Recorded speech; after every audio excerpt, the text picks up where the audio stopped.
Okay. We are back. Routine checks as always. This is in excellent condition. Lovely. Pause that. Um, Need to get my chat up as always. I don't know. I really wish it would just save your settings when you pop the chat out, but it doesn't. It's really frustrating. Um, there you go. Boo, chat up. Wait, I've got my guidelines and stuff on. So this is going to be a bit of a weird one. To tell you the truth, I'm a bit nervous about this, because this is a bit different to anything that I've kind of done before. Um, Instead of being a post-match review, this is obviously going to be a pre-match preview, obviously. And we're going to do this in the kind of the same style as a regular, like, predicted lineups thing that I would usually do. Obviously, it's more off the cuff and with a few notes, but not entirely and not a scripted out kind of video like I would usually do. As I said, this is just kind of a trial, so I will be experimenting with things. So hopefully it kind of goes well. But yeah, we will hang on one sec. Okay, we'll get this started in a second. I said this is gonna be a bit weird because I haven't done this type of thing on stream yet, so um I think I'm just gonna hit the intro and then we can kind of just go for it, I guess. I wonder if my actual I'm getting like the on my OBS I'm getting like a little flickers off my on my connection, so I'm wondering if my stream is kind of going a bit dodgy, but hopefully it's fine. Yeah, I'm just gonna hit the new intro because this is a new intro, and then we'll get onto it. Let's go. Lads, lasses, and the rest of the masses, welcome back to the channel. I'm Mono from Mono CFC, and welcome to The Lead-In.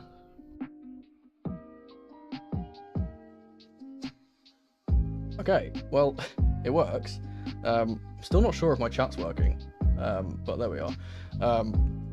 So, welcome to The Lead-In, as usual.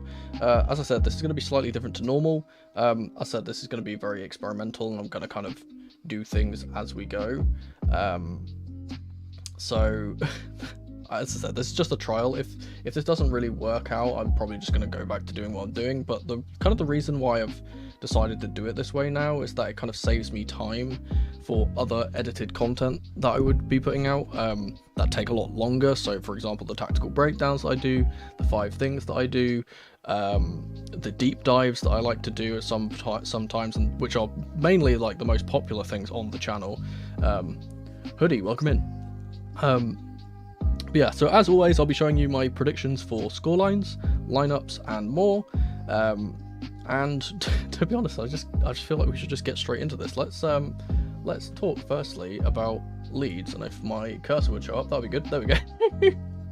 Wonderful. As I said, this is probably going to be really scuffed, but we'll see how the response is to this, and then we'll kind of go from there. Let's talk about Leeds first, and actually I'm going to move us out of the way, because I think it's important to kind of highlight them more so in these types of things than us, because we've kind of talked about us so many times. So let's talk about Leeds. So firstly, and I have some notes here, they are second in the championship at the moment. They're absolutely flying in terms of form.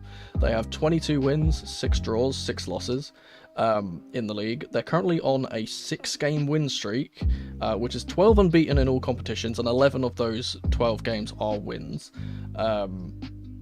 Which is, again, just crazy. They are basically just a Premier League team in the championship, which is kind of like we know how good Leeds can be. Them going down was kind of just a result of ownership bringing in the wrong people to manage the club after Bielsa left, and I think they're back on the rise, and they are certainly better than teams that are currently in the league, like Sheffield, like Luton, like Burnley.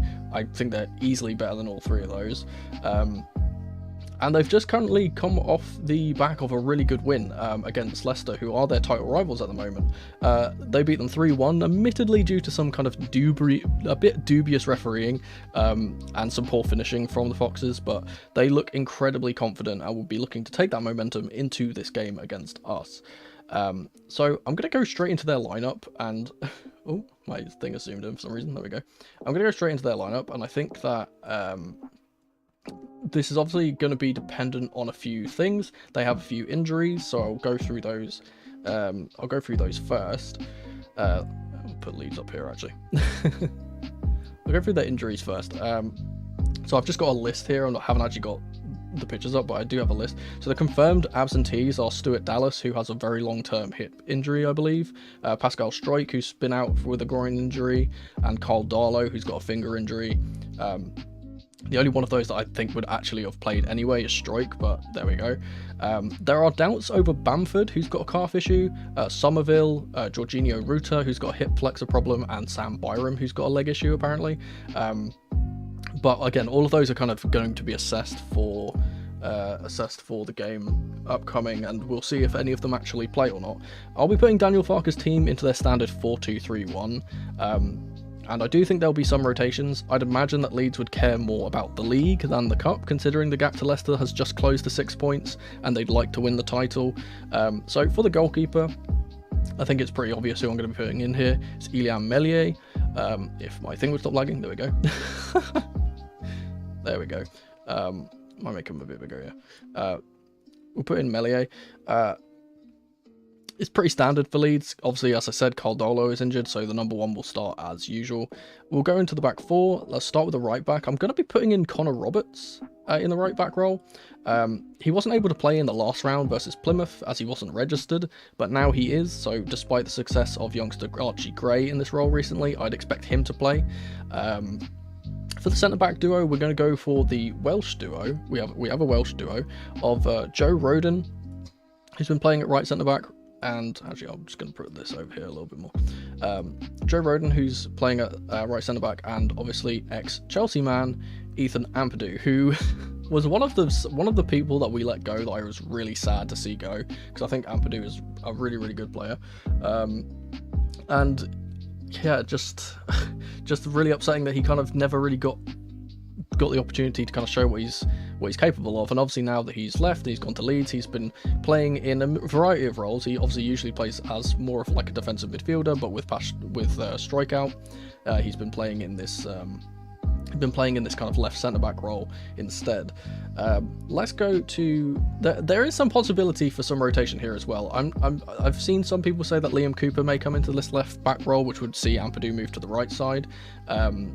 But this partnership that they've kind of formed has been really, really solid in these last 12 games. They've only conceded 4 goals in that unbeaten run, and I think they're just going to kind of stick to what they've been doing. Likewise, I'm going to be putting Junior Firpo into the left back spot because he's been really, really good there. As I said before, Byram could play here if he's fit, but I don't think he will play.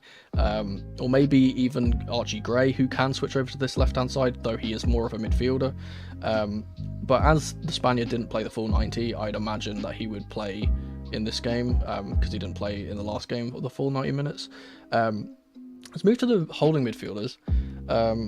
These two are like the core of this team. And I keep zooming in by accident. One sec. These two are the core of this team. I'm going to be putting in Camera, usually plays on the left, and Gruev. Now, hang on, wait, my chat is just my chat's closed. There we go. Yes, so obviously I'm going to try and do this, and I'm going to try and talk to chat, but obviously I do want to like try and get through things before I kind of talk to chat. I did hear about certain things, and I am going to talk about those later. And anyway, as I was saying, so Ilya Gruev, the Bulgarian is the heartbeat of this team. He's one of those kind of like unsung heroes of the Leeds setup, and likely the first name on the team sheet in truth. Obviously this is the role that Ampadu used to kind of occupy, and he's come in here and just been really, really good. And I'll kind of talk about the way that they play a little bit later and why he's kind of important in this position. Let's move on to the attackers, and I think the first player to put in here is Willy Gnonto. He is we've seen him in the Prem, right? We saw Willy Gnonto in the Prem, and he was always causing issues at times. He's incredibly quick, rather. He's direct, he can finish. He seems to finally actually be starting to find his feet in this team, because he wasn't before, and now I think at the moment he's got like 5 in 5 in terms of goals, which is kind of crazy. So yeah, he's going to be a danger man, someone to look out for. But the person that I think is actually the worst in this, and is going to be like the actual horrible danger man that we need to look out for, and is probably going to cause us so many problems, is Jorginho Ruta. Now, I've watched, obviously I'm not going to pretend like I've watched every single Leeds game, because I haven't. I think I would be less depressed if I'd watched every Leeds game instead of having to watch Chelsea. But in this kind of, and actually I'll move these guys a little bit further up, in this kind of centre forward / cam role that he picks himself into, he has been an absolute nightmare for championship sides. He's basically everything that's good about Leeds kind of comes through him. He's really quick, he's got really quick feet, he's strong, he always pops up in dangerous positions, he links up well with his teammates. He's got 13 assists in the league already this season, and 6 goals to go along with it. And I just feel like he's going to be one of those players that kind of always rolls our defenders and is going to be a nightmare to defend against. Over on the left hand side, I'm going to be putting in Dan James, and this may seem crazy because there's a very big omission here of one of their players of the season, that's obviously being Somerville, but I don't think they'll risk Somerville in this game if he is not fit, because I know there's been some doubts over his fitness. He's their top goal scorer at the moment, and he's so important, so I think James can rotate in instead of him pretty comfortably, especially after his free kick deflected off Bamford for a goal last time out. I think he'll have some confidence about him. He struck the crossbar with another free kick at some point as well, I saw. Let's move to the striker, and speaking of Patrick Bamford, it will be ex-Chelsea man Patrick Bamford that I'm putting up in the striker role. This could very easily be Joel Piroe, but we know how good Bamford is and can be, and we'll be hoping for him and his teammates to be kept quiet. Something this is crazy about Bamford, right? I remember him being like this up-and-coming player at Chelsea. This makes me feel old, right? I'm not an old person. I'll say that. I am a young adult. I'll say that. But I remember Bamford coming up through and being one of the young guys and being one of those, promising players for Chelsea. And I found out today he's 30 years old now. Where's the time gone? Where is the time gone? Now, this is kind of how I expect them to set up. I'll move into the Chelsea lineup now. And actually, can I just click all this? Is this going to be quicker?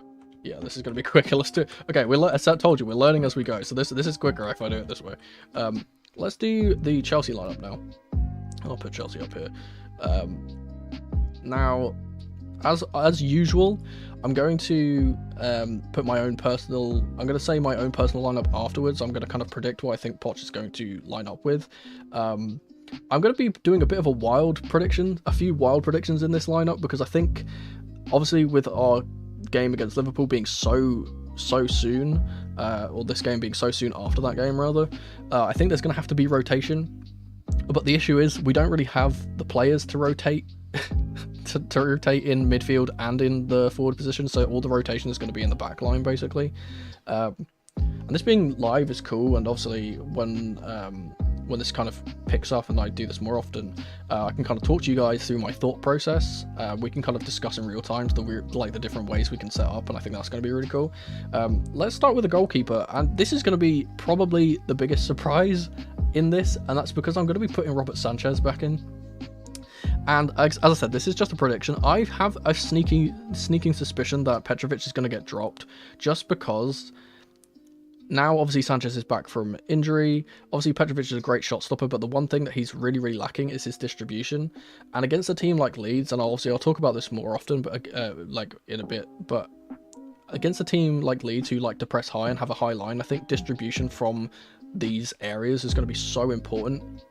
And we were really under the cosh against Liverpool, who again are another high-pressing side, because Petrovic cannot play out from the back. I feel like his short passing is good, but his long passing is less than be desired. And I just have a sneaking suspicion that Sanchez is going to be put back into the team. So that's one of my bold predictions. My next one is going to be in the right back spot. I do not think that Malo Gusto will be playing in this game, and I think I'm going to be putting Alfie Gilchrist in right back. Obviously, this being the cup, we have the option of playing our younger players. I think Gilchrist can play in this right back spot, and obviously I'll kind of show how I think the team will actually line up kind of in the actual setup in a bit. But Gilchrist will take this role instead of Gusto, because I think Gusto is one of those players where he runs his socks off every single game, and I think after the amount of minutes that he got through last time out against Liverpool, it would be a bit foolish considering how he's been injured this season to kind of throw him back in. Now, I'm going to continue along. The next player I'm going to be putting in here in the right centre-back spot, and this might sound weird, him being in the right centre-back spot, I'm going to be putting in Thiago Silva, who is returning from injury, and I hope can actually play in this game. If my thing would stop lagging, that'd be great. I don't know why it does this. Sometimes it just doesn't work. There we go. So I'll be putting in Thiago Silva returning from injury. Again, this is just a matter of rotation. I just feel like Axel Disasi has played almost every single game, I'm pretty sure, for us. He's played so many minutes. I think he played the full 120 or 118 or whatever, 120 minutes plus against Liverpool. And I feel like with all the injuries that we've got, especially to our defenders, I would hate to see someone like Axel Disasi get injured, especially after we've only just got the next player back, and that's Trevor Chalobah. And I've told you this is going to be bold. I think Trevor, and this is, again, it's weird seeing him on the left-hand side, but it'll make sense when I kind of go through how I think this will play. Again, I just don't want to see Levi Colwill get injured. And to be honest, if I'm being more kind of realistic, I am just being a bit kind of like, a bit bold with these predictions. If I am being more realistic, I think it will probably be Chalobah on the right and then Colwill on the left. And again, this is going to be another thing, as someone's just said this, I don't think Chilwell can start. I don't think that that he's going to be taken out of the team, which is really silly because he played so many minutes and he looked absolutely shattered, but I think Chilwell's playing at left back again. And again, I think this is going to be one of those things. This is one of these moments where I kind of make bold predictions, right? And I think Chilwell is going to get injured in this game. If I have to make one prediction, it's going to be that Chilwell gets injured, because I think that he's too prideful, and obviously we need the whole point of me putting him in here is for the leadership, because obviously we don't have James. We need Chilwell as our vice captain to kind of step in, and I think that he's too prideful to say like, hey, I can't get through another 90 minutes so soon after playing 120 minutes last time out, put me in, coach, type of thing. And I think he will kind of get that. And obviously we don't have any other players that can play in left back. Cucurella's obviously injured.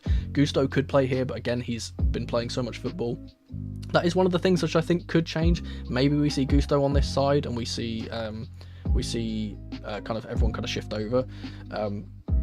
Let's move into the midfield, and this is not going to change because, to be quite honest, we don't have any other options. We generally do not have any other options, so our midfield is going to be a core of, obviously, Enzo Fernandez on the left, Moises Caicedo on the right, and unfortunate Conor Gallagher in this kind of cam role, which obviously he'll be playing more, as I kind of been saying, as a kind of hybrid striker / centre mid. I'm not sure. As I said, I'm kind of making just like guesses. From what I've seen, apparently, at least what I was reading, that Silva has been kind of said that he can play in this game. I'm not sure that he actually will, and as I said, the more likely thing is for Chalobah to be here and Colwill to be here. As I said, I just kind of want rotation in the side, so I'm kind of making some bold claims. As I said, this is such a trap game. I feel like we're going to come away from this game with multiple injuries. And after seeing another one of our players get injured, and that's Christopher Nkunku, and I said I would talk about this, he's going to be out for another month. Love that. So there's definitely been something, and we need to kind of talk about this, I think, as a fan base, there is definitely something going on in training that is causing all these injuries. There's no way that we'd be getting all these injuries. if there wasn't something going on. And I don't know if this is the incredibly grueling fitness test that Poch is putting them through, or if it's the recovery not being right, or if it's the timing of training or the intensity of training or whatever, but it is not a coincidence that all these players keep coming to us and then suddenly get injured. And it's just happening all the time. And obviously Nkunku was one of those players that we really thought could push on and be like the star of this team and kind of save us. And he's not even really gotten enough game time, obviously because of injuries, and then because of him being benched, because he just can't perform to his top level because he's been injured. And we haven't really seen what he can really do other than a few cameos off the bench, and it's kind of upsetting. Obviously he will not be featuring here, and I would rather him play instead of Gallagher, but unfortunately that's kind of what we have to go through. Obviously Gallagher ran his absolute socks off against Liverpool in that cup, and he's probably going to be shattered here, bless him, but well, we don't have any other choices because we don't have any other midfielders. Let's talk about another midfielder, because I think he will also still play, but he's obviously a midfielder turned right winger, and that's going to be Cole Palmer, who I do believe will continue at right wing. Obviously this could be Madueke. I don't think it will be Madueke. I think that Poch should rotate and bring in Madueke. I just don't expect him to do it. I don't expect Palmer to be dropped considering how good he is and how integral to this team he is. On the left-hand side is going to be another player that, again, I would love to see dropped, but it's just we just know it's not going to happen, and this is my prediction. It's going to be Raheem Sterling. Obviously, the main reason why I'm putting him in here is because he, out of all of the players that played, he's the one that played the least. So obviously he only got through about 60 minutes of that game before he got hooked because he was utterly terrible. I would rather see Mudryk in here, and I'll talk a little bit more about Mudryk in a second. But yeah, I expect Sterling to stay, and obviously up top again is going to be Nico Jackson, who was really let down, I think, in that game. He ran his absolute socks off. He gave Van Dijk and Konate especially a really tough game. Obviously got the assist for Sterling's goal, which was then chalked off for offside, which I still do not think is offside, and I can't wait until we get semi-automatic offside technology in the Premier League, because we've trialed it in other leagues and other competitions and it works perfectly fine, so I have no clue why it's not in the Premier League. I think that goal wouldn't have been disallowed. Again, I said this in my kind of like review that I wasn't going to complain too much about that, because obviously they had a disallowed goal which was a bit dubious as well, but there we go. So this is the kind of predicted lineup, but again, I said there is a few things we can kind of do with this team, and I will kind of show what changes I would make. Obviously, first things first, I would not put Sanchez in here. I think that's pretty obvious. I would continue to go with Petrovic despite his distribution being poor.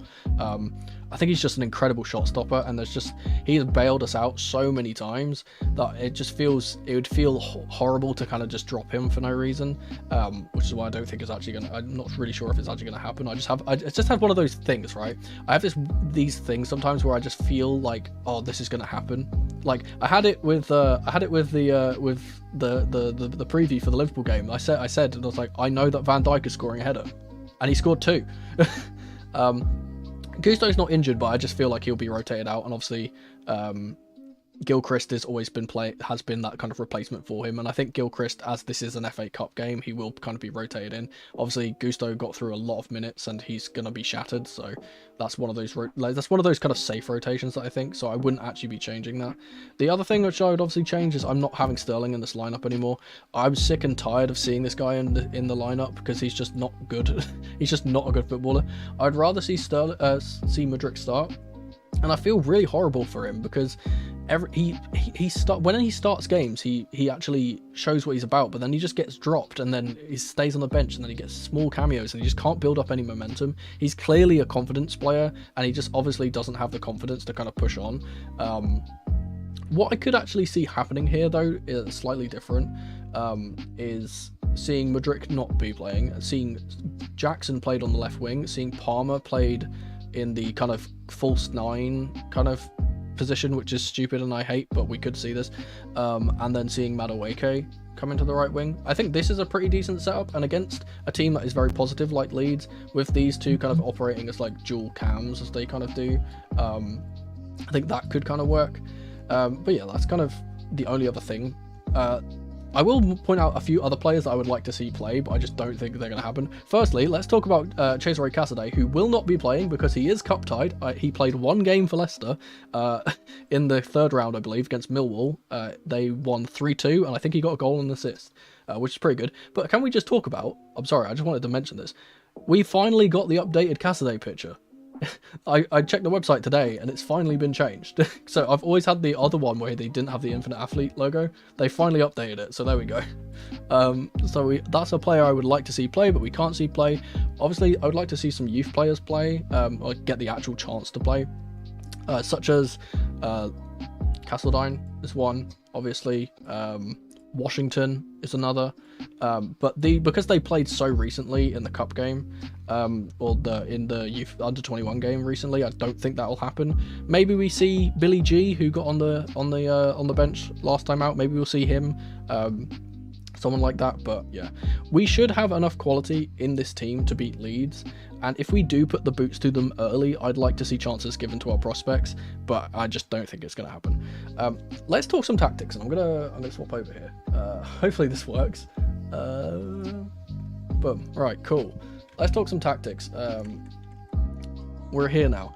So the reason why I kind of said this is going to be a bit weird, and I kind of put Silva and Chalobah in the opposite way round, because you'd usually see Silva play as a left centre back rather than Chalobah. It's just because I think the way the team's going to kind of operate in game kind of needs Silva here, and that's because obviously I've put Chilwell here and I haven't put Gusto in, which means that Chilwell's going to be moving way higher up the pitch, and we're going to kind of form that three at the back like we often do. And I think that Silva is way more suited to playing as a central centre back than Chalobah is. Also, my chat's just closed. There we go. Obviously, Gilchrist is not going to bomb up and down the right wing, so like he's obviously going to kind of be reserved. And we've seen even when he does kind of go up the pitch, he never really gets further than like here. So maybe if he does decide to kind of push up high, we can see kind of what we've been seeing with like Silva going here, Caicedo dropping in between the centre backs, Enzo obviously kind of being the link-up play, and Gallagher being here and us trying to kind of play out from the back that way. But I just don't think he's going to get that high up the pitch. So instead, I believe we'll kind of do what we've kind of been seeing for the majority of the time, which is kind of frustrating, in all honesty, where we see this kind of three at the back form. We see Enzo and Gallagher get really high with Caicedo here. Obviously, Sterling cuts in, Chilwell goes up high, Jackson will try and be making his runs in behind, and obviously this is kind of what's the word, unbalanced. And obviously Palmer always wants to come inside here as well, so Gallagher usually kind of interchanges with him and comes out here, and it's just a whole mess. And Enzo being up here is a whole mess, and we don't like it. So I'm not sure that we're going to kind of operate that way, and I would prefer us to play a different way. But obviously, as I said, with Chilwell kind of being the one fullback that we have that's actually like going to push up high, I feel like this is the way we kind of set up. I want to kind of talk about Leeds more, because kind of talking about them first kind of helps us kind of formulate a plan and kind of what we can do. Obviously, we know they play very similar in a way to Liverpool, because they are a very gegenpressing team, so we can just kind of play the same way that was kind of successful against Liverpool. Obviously, we didn't finish our chances, and that's kind of frustrating, but I will just kind of talk about Leeds. Hang on, let me just move all these players out of the way. Get Sanchez out of it. So I do have their setup, and I will kind of talk about them. As I said, I've been looking at Daniel Farke's side, and the way that they play is really expansive and really expressive, especially for a team that's not obviously a Premier League team. Hang on, let me put the players back in here. I said this will speed up eventually. We've got Roberts at the right wing, Bamford. This is James. This is Nanto. We have Melier. God, we've got Rutan who plays here. I don't know why I put his name as Rutan. They call him Jorginho. His first name's obviously Jorginho. They actually refer to him as Jorginho. We have Rodon and Ampadu. This is kind of how they set up. Now, I want to just kind of say some points about Leeds and what I've noticed about them when I've been doing my research on them. Well, the first thing I want to say is that obviously they start games really quickly. They do not take time to get into the game. They press from minute one. Obviously, under German Daniel Farke, they are a gegenpressing team. They like to play that way. They're similar to Liverpool under Jurgen Klopp. They press really hard, really fast. They don't give you any space. And it's part of the reason why I'm kind of worried about this game, because I do think this is going to be a difficult one for us, especially with the fact that they have had way longer to prepare. We've literally only had 3 days since we played 120 minutes worth of football, which is obviously more than you would usually play. And our team has just seemed really tired all season for no reason. So I think that could be a problem. One thing about them and the way that they set up is they are really wide. They love being really, really wide, stretching the play, and they don't only stay really wide, but they stay really, really high too. This is, again, as I said, they're a pressing team. They love playing really, really high up the pitch. Firpo especially is an intense presser. He will always run straight at whichever player is on this side. So for us, this will be Palmer, and I think Palmer's going to get pressured off the ball quite a lot. They love playing these, and I said I was going to kind of talk about Gruev. They love playing these kind of first-time balls from midfield into runners in behind. Obviously, they have a lot of pace on the counter, and their kind of strategy and what they kind of do is, again, very similar to Liverpool, is they like try and catch teams high up the pitch, win the ball back early, and then spring counter-attacks, and when you have players up the pitch, and they can kind of hit you whilst you don't have the numbers. They do this very well too, but they're also... again, I've been watching them, and the way that they play is actually really interesting, because not only are they that kind of hyper aggressive, I'm going to press you, I'm not going to give you any time, but they also like to take their time themselves. They're very patient in possession, and they have the little triangles, and they have the little keeping the ball at the back, and obviously they like to play slow, but the thing which is incredible about them is the way that they can transfer between being slow into being really, really fast is incredible. I've seen them passing it around the back for like 10, 20 minutes and not really doing anything, and then suddenly hitting everyone on the counter, and then they score. And usually that's from Somerville. Obviously, I haven't put him in my lineup. Somerville, obviously, Jorginho is really, really good in this kind of cam centre forward role. He doesn't really stay in the centre. He kind of drifts all over the place and links up with whoever's on the left wing, and a lot of the time on Nonto as well. Who, as I said, he is really, really quick, and he has been getting really, really good in the last few matches. I believe he's got 5 in 5, and he obviously likes coming inside and kind of trying to be a nuisance here. James will always cut onto his right foot. Somerville, when he plays, will always cut onto his right foot. Bamford, we know how good Bamford is as a target man, and these two kind of play off each other, and kind of it's one of those things where he doesn't always play as a centre forward, but he can play as a target man and let these players like behind him kind of link up, and again they play those triangles. But one thing which I always see from them is this, and I'm going to try and highlight it. It's what I kind of like to call the Enzo Fernandez. Remember when we first got almost kind of like the Jorginho. When we first got Jorginho and when we first got Enzo Fernandez, we used to have this thing where the ball would go into him, and then as soon as he gets the ball, he would immediately play this pass instantly onto the whichever way. If it's out wide into the really high wide areas like this, or if it's into the box, they immediately plays that first time pass. And I've seen him do this so many times in all the highlights I've watched and all the games that I've watched. It's just, especially against teams that are going to play at high line like we are, because obviously that's the same type of team that we like to be. We like to get high up the pitch. We like to push our numbers forward. I feel like we're going to get caught out by this a lot of times, and it's going to be a struggle to kind of defend against with Silva. And obviously this is one of the issues, and one of the reasons why I'm worried is that we always play this high line with Silva and we kind of get punished for it. And obviously Georgie in goal is not the greatest sweeper, so we can be caught out of these. As I said, they're very deadly on the counter when they do win it back, and they're also able to play it long from the back. I've seen them do that as well. Obviously Ampadu, we know Ampadu, he's a really good passer of the ball, and he sometimes likes to step into midfield and kind of play these passes out here too. And as I said, a lot of the time I see a lot of the time go through Nonto, but a lot of the time it just goes high up to Jorginho, because he is, as I said, really, really strong, can hold up the ball, really good, quick feet, can turn in behind, kind of role players. That's the thing which I'm really impressed by him. Pardon my phone buzzing. One thing that really impresses me about him in particular is the fact that he is so good at playing with his back to goal and his front to goal. He doesn't seem kind of phased by pressure from behind, and he can kind of always get that ball going. And the thing which I kind of see from him quite a lot is him receiving the ball from one of the midfielders, and then playing this kind of around the corner ball to Somerville, who usually gets on the end of things and drives into the box, or James obviously in this case, or also Firpo, who again, we know Firpo, we saw him in the Prem, he loves getting high up the pitch. usually gets into these types of positions. He kind of plays very similarly, ironically, to Chilwell, but he's just not absolutely useless. Where he's like really, really high pressure, always likes to get tight, always likes to step up, always likes to try and get the runs in behind. So we see that quite often. The one thing that I'm going to kind of say that I think is a problem with them, obviously I'm giving them so many compliments here. The one issue that I will say is that they're kind of stubborn in a way. Daniel Farke as a coach is a very stubborn coach. In my head, the way that I would play against Chelsea, and we've seen this work against us so many times, is to be really pragmatic, is to put everyone in the box. Hang on, one sec. Need to change this. Put everyone into the box and kind of sit really deep and then try and break on us. And obviously we know, as I kind of spoke about, they have pace on the counter, they can play long passes from the back, they can play like a counter-attacking team. I don't think they're going to do that because, as I said, Daniel Farke is really stubborn. Obviously, he used to play, when he used to manage Norwich, I've told you this before, I live in the east of England, so I used to follow Norwich quite loosely, but I still kind of followed them, and every single game Norwich would play the exact same way.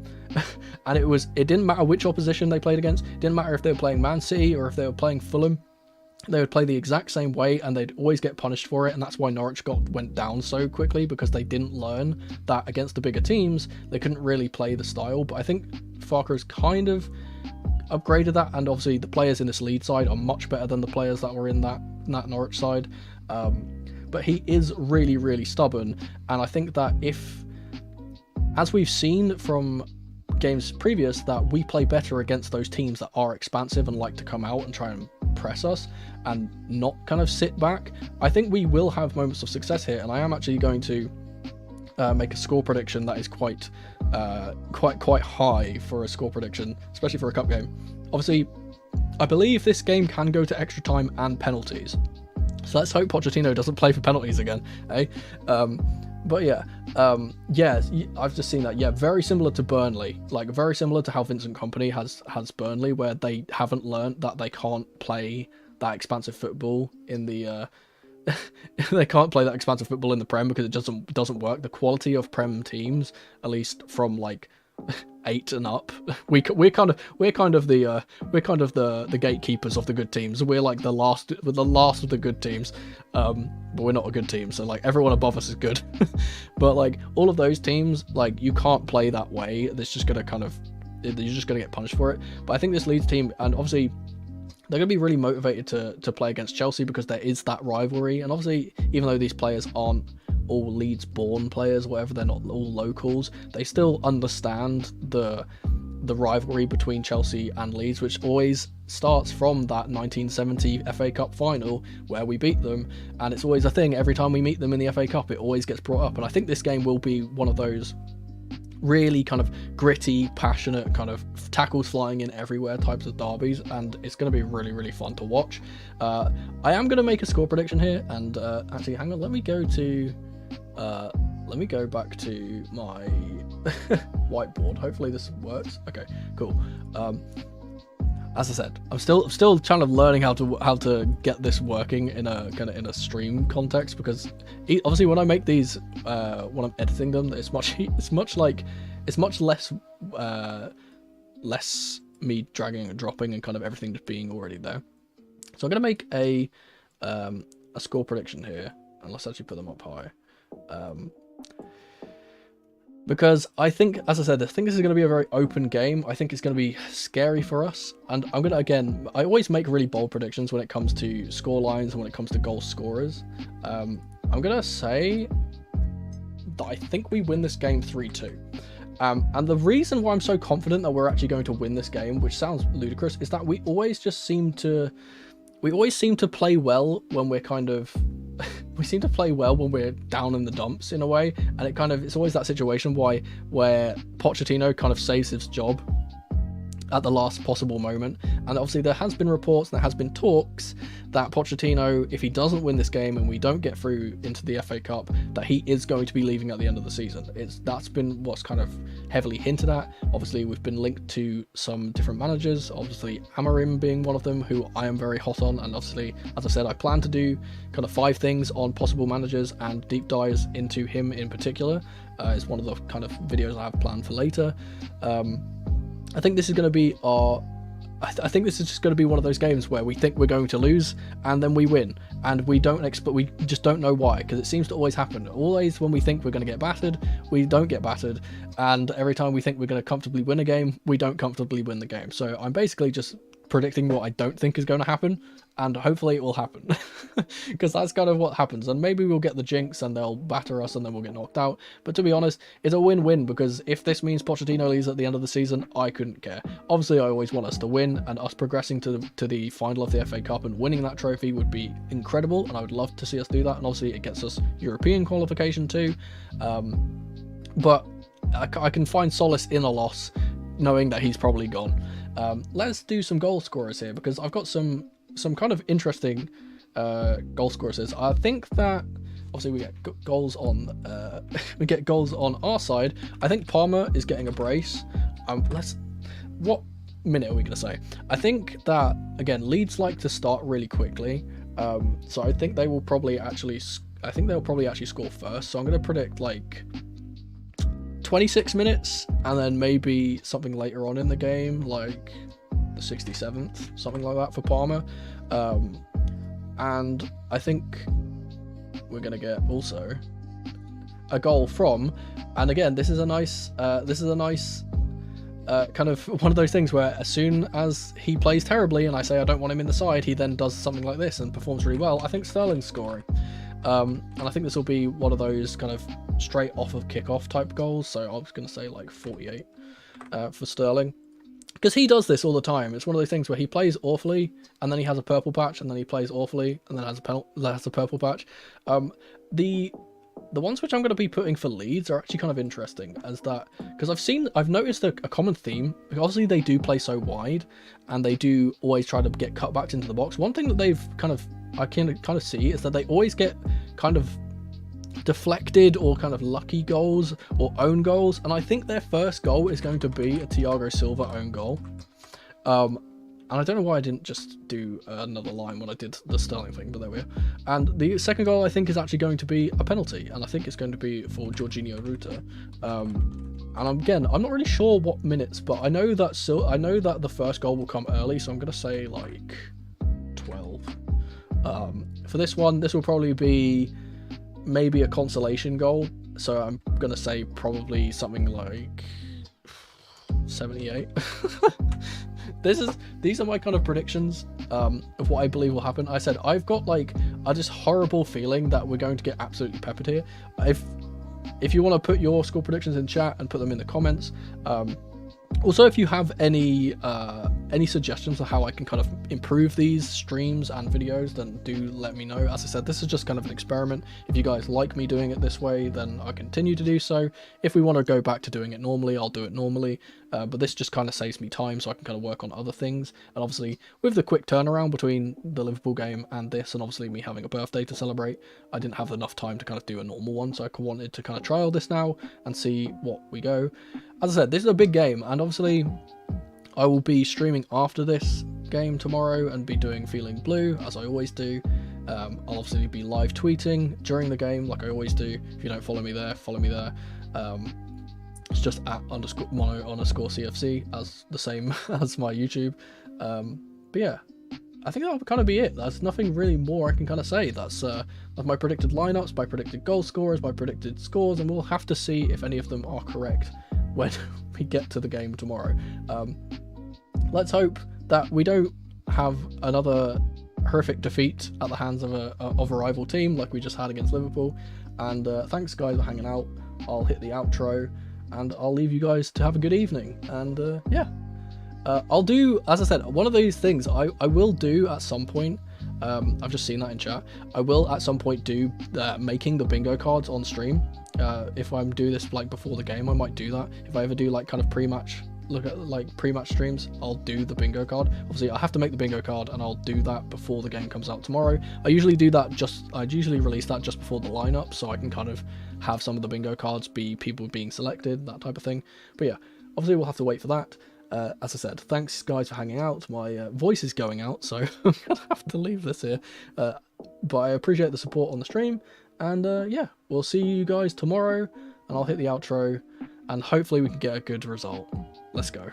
But that was just my lead-in match preview for this week. Thank you ever so much for watching. Let me know your thoughts on this match in the comment section below, and if you'd be so kind, subscribe to the channel and leave the video a like if you enjoyed. Don't forget to tap the notification bell so you never miss a video from me, or check out some of the other videos on the channel on screen right now. I've been Mono from Mono CFC, and remember, in the rain or in the dry, keep that blue flag flying high. Come on, you Blues.